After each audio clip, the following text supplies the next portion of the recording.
معاملہ ہے کیا, کیوں بابر قادری کو شہید کیا گیا, تو اس کے اوپر بات کرتے ہیں. بات کرنے کے لیے میرے ساتھ ٹیلی فون لائن پر موجود ہیں رفت وانی, سماجی کارکن ہیں جموں کشمیر سے. رفت صاحب, thank you very much for your time. آپ مجھے سب سے پہلے یہ بتائیے گا یہ واقعہ ہے کیا, کیوں اور کیسے شہید کیا گیا بابر قادری کو؟ السلام علیکم, بہت بہت شکریہ حیدر صاحب. کیوں کیا یہ تو آپ نہیں کشمیر میں کہہ سکتے, نہ ہی کشمیر میں یہ لفظ جو ہے پوچھنے کی ضرورت محسوس ہوتی ہے, کیونکہ وہاں پہ اگر آپ کچھ بھی نہیں کر رہے ہیں تو تب بھی جو ہے آپ کو اپنی جان کا جو ہے وہ ہمیشہ خطرہ رہتا ہے. اور بابر صاحب تو جو آپ کو پتا ہے وہ بڑے ووکل ایک وائس تھی, اور وہ ہمیشہ جو ہے وہ کھل کے بات کرتے تھے, اپنا موقف جو ہے وہ بیان کرتے تھے. تو یہ واقعہ کچھ یوں ہے کہ وہ اور ان کے بھائی جو ہیں وہ گھر آ رہے تھے, گھر آئے تو گھر کے باہر جو ہے یہ کھڑے تھے لوگ, اور انہوں نے ان سے کہا کہ ہم جو ہے ہمارا موٹر سائیکل وغیرہ کچھ جو ہے وہ کسٹڈی میں ہے, تو اگر آپ ہمیں ہیلپ کریں تو مجھے جو ہے وہ چھڑانا ہے وہاں سے نا. تو انہوں نے کہا کہ ٹھیک ہے, آپ جو ہے 2 لوگ اندر آ جائیں. تو وہ وہیں پہ جو ان کا صحن ہے وہیں پہ چیئرز وغیرہ پڑی ہوئی تھی, تو وہ بیٹھے ہوئے تھے. تو جو ان کے ساتھ دوسرے ان کے بھائی ہیں تو وہ اوپر چینج کرنے کے لیے گئے ہیں. تو وہی کہہ رہے ہیں کہ بس 3-4 منٹ ہوئے ہیں تو 3 گولیاں چلی ہیں, اور دیکھا تو ادھر چیئر پہ پڑے ہوئے ہیں, تو بس وہ بھاگ رہے ہیں دروازے سے. ٹھیک ہے, کوئی انہوں نے نقاب نہیں کیا ہوا, وہ جو اپنا فیس ہائڈ نہیں کیا ہوا, کچھ نہیں کیا, آرام سے آئے, مرڈر کیا اور جو ہے وہ چلے گئے وہاں سے. تو یہ کشمیر ہے, یہ ہماری وہاں پہ زندگیوں کی جو ہے ویلیو ہے وہاں پہ. اور انڈیا کا کلیم کہ جو ہم نے وہاں پہ سیکیورٹی فورسز رکھی ہوئی ہیں, یہ سیکیورٹی فورسز نہیں ہیں, ان کا کوئی کام نہیں ہے ہمیں سیکیورٹی پرووائڈ کرنا, ہمارے لوگوں کو سیکیورٹی پرووائڈ کرنا. اس سے پہلے بھی آپ دیکھیں شجاعت بخاری ہے, یا اس سے پہلے اور بہت سارے لوگ جو ہیں ان کو وہاں پہ شہید کیا گیا. لیکن ان نون گن مین سمجھ نہیں آتی, ہر جگہ پہ CCTV کیمراز لگے ہوئے ہیں, 1 ملین آرمی وہاں پہ جو ہے آرم ٹروپس وہاں پہ موجود ہیں, پھر بھی کہاں سے آتے ہیں یہ ان نون گن مینس, مرڈر کرتے ہیں, آوازیں خاموش کی جاتی ہیں, دبا دی جاتی ہیں, اور ان کا پتہ نہیں چلتا. اور وہ ایک بندہ جو ووکل ہے, جو بول رہا ہے کہ میری لائف تھریٹ میں ہے, 2018 میں بھی اس پہ حملہ ہوا ہے. اسی کو ڈسکس کرنا ہے, لیکن پہلے اپنے ویورز کو ایک شارٹ دکھانے, کیونکہ بہت کم لوگ ہیں جن کے اندر اتنی کریج ہوتی ہے کہ وہ کسی نیشنل ٹی وی پر بیٹھ کر اپنا موقف اس طریقے سے بیان کریں جس طرح بابر قادری نے ریپبلک ٹی وی کے ارنب گوسوامی کے پروگرام میں کیا تھا. جب وہ پاکستان مرد آباد کی بات کر رہا تھا اس وقت کس طرح بابر قادری نے اس کو کیا جواب دیا, پہلے ذرا یہ دیکھیے گا. پاکستان مرد آباد کیونکہ پاکستانیوں نے کشمیری کو مارا ہے. ہندوستان مرد آباد, میں کہتا ہوں ہندوستان مرد آباد. Out, get out of my show, get out of my show. Babar Qadri, get out of my show, get out. How dare you say, you think you say Hindustan. Bluntly انہوں نے انڈین نیشنل ٹی وی چینل پر بیٹھ کر وہ اس بدتمیز شخص کے سامنے بیٹھ کر انہوں نے بلنٹلی بتایا اس کا مکروہ چہرہ, اس کے ملک کا, اس کی فورسز کا, اس کی گورنمنٹ کا مکروہ چہرہ دنیا کے سامنے بے نقاب کیا. یہ وہ بابر قادری ہے. اور اس کے بعد انہوں نے اس خدشے کا بھی اظہار کیا تھا کہ ان کو اس چیز کا ڈر ہے, ان کو اس چیز کا خدشہ ہے کہ بی جے پی کے لوگ ان کو مروا دیں گے. تو رفت وانی صاحب, کیا یہی وجہ ہے کہ وہ بلنٹلی بات کرتے تھے, کشمیر کاز کو ڈیفینڈ کرتے تھے, بھارت کا مکروہ چہرہ اس طرح بلنٹلی بے نقاب کر دیتے تھے؟ میں آپ کو بتاؤں کہ وہاں پہ لائک جو بھی آپ کے نریٹو کے خلاف ہے اس سب کو جو ہے ان سب آوازوں کو جو ہے ہندوستان نے ہٹا دینا ہے. یہ تو بہت ہی زیادہ ووکل تھے. وہاں پہ آپ دیکھیں کہ بہت سارے لوگ ایسے بھی ہیں جو اگر نہیں بھی بات کرتے یا بہت زیادہ بات نہیں بھی کرتے, ان آوازوں کو بھی دبا دیا جاتا ہے, خاموش کر دیا جاتا ہے. تو یہ تو ایک بہت ہی بڑی آواز تھی, اور یہ ہمیشہ ان کا یہ تھا کہ اپنی بات کھل کے بیان کرنا. ابھی ریسنٹلی بھی جو جن ایشوز کو انہوں نے اٹھایا تھا, وہ جو بار ایسوسی ایشن کا ایشو تھا یا اور جو باقی ایشوز تھے, ان کو انہوں نے بڑا جو ہے وہ اس کے اوپر اپنا ایک سٹانس لیا ہوا تھا.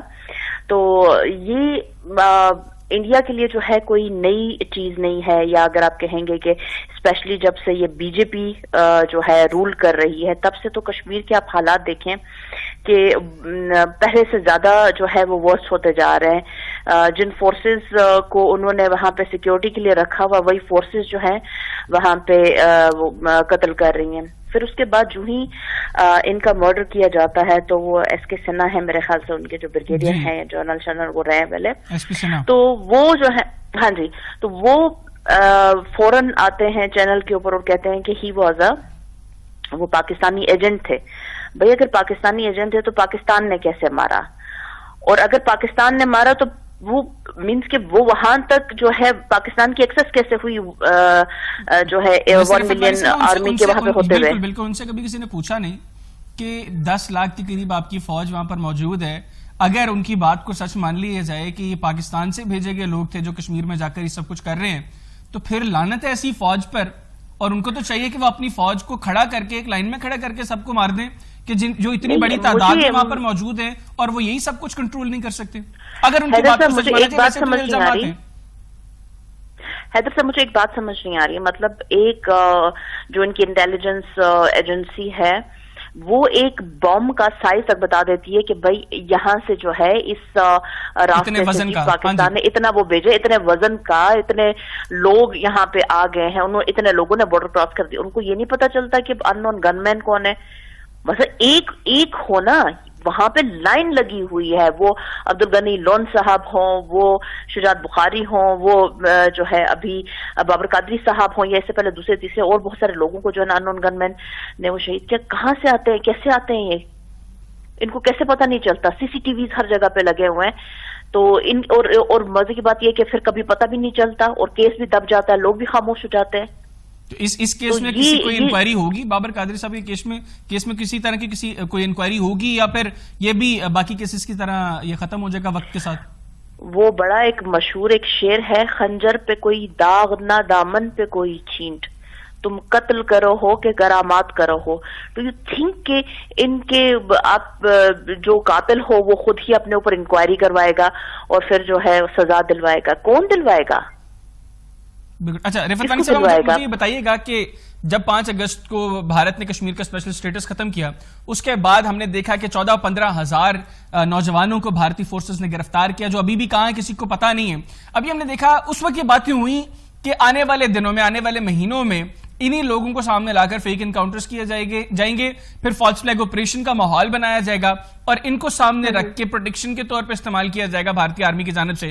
آپ سمجھتے ہیں کہ ابھی حالیہ چند ہفتوں سے ہم دیکھ رہے ہیں کہ وادی میں back to back fake encounters ہو رہے ہیں. ایک انکاؤنٹر کی تو انکوائری رپورٹ میں پتا چل گیا کہ بھارتی آرمی اس میں ملوث ہے اور وہ معصوم لوگ تھے, اور ویسے ہر کیس میں ایسا ہی ہو رہا ہے, ہر کیس میں معصوموں کو شہید کیا جا رہا ہے. تو یہ وہی لوگ ہیں جن کو 5 اگست کے بعد بھارتی آرمی پکڑ کر لے گی اور اب ان کی فیک انکاؤنٹرز کر رہی ہے اور الزام پاکستان پر لگا رہی ہے. جی بالکل, ان میں سے تو کچھ وہی ہیں. اس کے علاوہ جو ہے ابھی وہاں پہ ایک بڑا ایک سلسلہ چل نکلا ہے کہ لوگوں کو ایسے ان کے گھروں سے, دکانوں سے اٹھا لیتے ہیں. ٹھیک ہے, جیسے عادل ڈار کو دیکھ لینا, وہ بیچارہ اپنے گھر میں تھا, اس کو اٹھا کے لے کے گئے. ٹھیک ہے, اور وہ ایک شاپ کیپر ہے اینڈ ہی از انوسینٹ, اور اس کو جو ہے کسٹوڈیل کلنگ میں جو ہے وہ اس کو شہید کر دیا گیا. ابھی کچھ دن پہلے کی بات ہے. تو پھر یہ 3 لڑکے جس کے اوپر پہلی دفعہ انہوں نے ایکسپٹ کیا, وہ بھی انہوں نے ایکسپٹ تب کیا جب شور اٹھا, جب لوگوں نے کہا کہ ہم مانتے ہی نہیں کہ یہ جو ہے وہ تھے, ان کا تو ملیٹنسی کے ساتھ کوئی تعلق ہی نہیں تھا, تو انہوں نے جو ہے ان کو فیک انکاؤنٹر میں مارا. تو پھر جب انکوائری وغیرہ ہوئی تو پتا چلا کہ ہاں جی وہ فیک انکاؤنٹر تھا اور انہوں نے وہ کیا ہے. اب اصل میں ہو گیا یہ کہ ٹیکنالوجی جو ہے نا, یا یہ جو ویڈیوز وغیرہ یہ لوگوں کے ہاتھوں میں کیمرہ شیمرہ ہوتے ہیں اور یہ ساری چیزیں ہوتی ہیں, تو اس سے جو ہے نا تھوڑا سا پتہ چل جاتا ہے, چیزیں سامنے آ جاتی ہیں. آپ سوچئے کہ جب ٹیکنالوجی نہیں تھی تو انہوں نے ہمارا کیا کیا حشر نہیں کیا ہوگا ہمارے لوگوں کا, اور کس طرح سے انہوں نے دبائے ہیں کیسز, کس طرح سے جو ہے نا جن کے آج تک وہ پتہ نہیں چل رہا. تو ان نون گریوز جو ہے, ماس گریوز جو ہیں کشمیر میں ایسے ہی ہیں. ٹھیک ہے, 10-12 ہزار 15 ہزار کے قریب جو ہے ان نون گریوز ہیں وہاں پہ, جن کا کوئی پتہ ہی نہیں کہ یہاں پہ کون دفن ہے. تو یہ وہی لوگ ہیں. یہ صرف ابھی نہیں کہ جو صرف جیلوں میں بند ہیں, یہ ابھی بھی گھروں سے اٹھا کے لے جاتے ہیں, ابھی بھی اٹھا رہے ہیں. نائٹ ریڈز ہوتی ہیں, یا ابھی تو یہ ہو گیا کہ کوئی مثلا اکیلا باہر نکلنے سے بھی ڈرتا ہے. بالکل ٹھیک, یہ حالات بن گئے. رفعت وانی صاحب بالکل ٹھیک, میرے پاس وقت تھوڑا کم ہے.